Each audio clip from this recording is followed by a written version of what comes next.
যে আপনাদেরকে অনুদান দেওয়া হবে, মানে ভিক্ষা দেওয়া হবে। জাতীয় কর্মীদের দূরে থাকা, তাদের 2 বেতন পর্যন্ত দেওয়া হয় নাই। শিক্ষকের যে একটা স্বীকৃতি, এই স্বীকৃতি থেকে কিন্তু আমরা বঞ্চিত।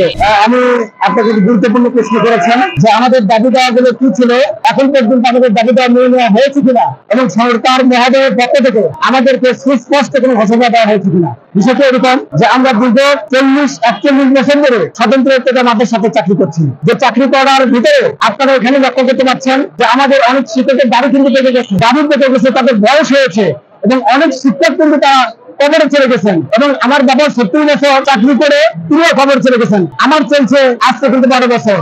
এই যে আমরা দুরবস্থা নির্যাতিত প্রায় 40-42 বছর ধরে আমরা স্বতন্ত্র মাদ্রাসাতে চাকরি করে আমাদের কোন শিক্ষকের যে একটা স্বীকৃতি, আমাদের বেতন দেওয়ার কথা, শিক্ষকের যে একটা স্বীকৃতি, এই স্বীকৃতি থেকে কিন্তু আমরা বঞ্চিত। আজকে আমাদের পরিবার, আমাদের স্কুল, আমাদের সন্তান, আমাদের সমাজ, আমাদের রাষ্ট্রের কাছে আমরা বের করে দিতে পারলাম শিক্ষক। এই জন্য আমরা দীর্ঘকাল ধরে কিন্তু আমরা আন্দোলন করে আসছি। দীর্ঘকাল ধরে কিন্তু যত ধরে সরকার এসেছে, সমস্ত সরকারকে আমরা অবহিত করে দিতে সক্ষম হয়েছি যে একটাদের মাদ্রাসা হচ্ছে প্রাইমারির প্রথম স্তর, একটাদের মাদ্রাসা হচ্ছে প্রাথমিকের প্রথম স্তর।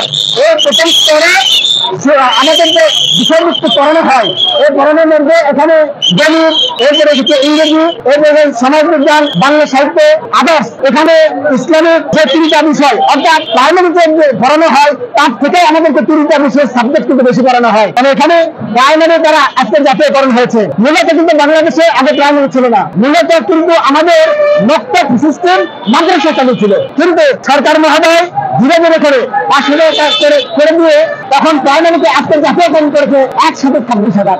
কিন্তু স্বতন্ত্রের জন্য মাদ্রাসা তাদের আগে পর্যন্ত জাতীয়করণকে দূরে থাকা, তাদের 2 বেতন পর্যন্ত দেওয়া হয় নাই। এই জন্য সরকার মহোদয়কে আমরা বারংবার চেষ্টা করি তাদের কানে পৌঁছানোর জন্য।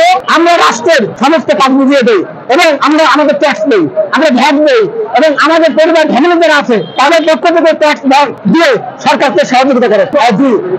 সর্বশেষ দাবি দেওয়ার বিষয় থেকে আপনাদের অবগত আছেন, গত 28শে জানুয়ারি আমাদেরকে জলতাবাদ লাঠিপিটা করা হয়েছে শাহবাগে। এখানে অবশ্যই আপনারা কিন্তু সেটা দেখেছেন, যেখানে আমাদেরকে নির্যাতিত করা হয়েছে, লাঠিপিটা করা হয়েছে, রক্তাক্ত করা হয়েছে, এবং এখানে আমাদের অনেক শিক্ষক এখনো পর্যন্ত পরিবর্তন করছে, যারা আজকে পূর্ব অবস্থায় নিয়ে আজকের এই আন্দোলন তারা যুক্ত হয়েছেন।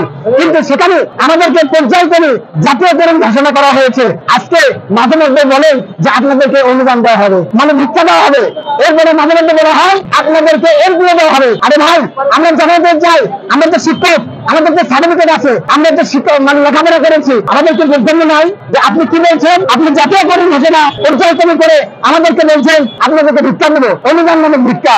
আমরা বলছেন যে এমপিও দেবো, আপনি জাতীয়করণ করেছেন, আপনি কেন জাতীয়করণ বলে আজকে যে আমাদের স্যার এসেছে সেখানে সুস্পষ্ট কথা আমাদের বলতে পারেনি। এখানে যে আমাদেরকে ঘোষণা করা হয়েছে সে ঘোষণার মধ্যে কোনো সুস্পষ্টতা ছিল না, আজকে যে ঘোষণা করা হয়েছে তার মধ্যে কোনো সুস্পষ্টতা আমরা খুঁজে পাইনি।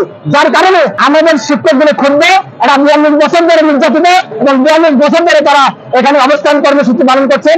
আপনারা দেখছেন আমরা যেহেতু প্রাইমারির লেভেলে, প্রাইমারির সেক্টরে সমমান হিসেবে আমরা যেহেতু কাজ করি, আমরা জাতীয়করণ ছাড়া আমরা এরকম কিছু আশা করি।